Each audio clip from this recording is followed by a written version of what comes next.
Hi friends, ఇది కంభం చెరువు అండి. ఇది ఆంధ్రప్రదేశ్లోని ప్రకాశం జిల్లా కంభం మండలంలో ఉంది. దీనిని శ్రీకృష్ణదేవరాయలు భార్య అయినటువంటి వరదరాజమ్మ వారు కట్టించారు. ఇక్కడ వరదరాజమ్మ వారి గుడి కూడా ఉందండి. ఇది ఆసియాలోని అతిపెద్ద చెరువు అండి. దీనిని 15వ శతాబ్దంలో కట్టించారు. చెరువు 7 కిలోమీటర్ల పొడవు, 3.5 కిలోమీటర్ల వెడల్పు ఉందండి.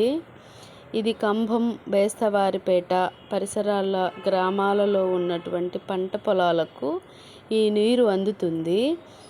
ఇది జిల్లాలోని ఒక పర్యాటక కేంద్రంగా కూడా గుర్తించబడింది.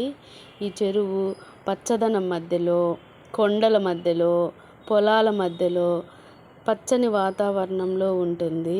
చూడటానికి చాలా ఆహ్లాదంగా ఉంటుంది. ఒకసారి మీరు కూడా వీలైతే విజిట్ చేయండి. చాలా అందంగా ఉంటుంది.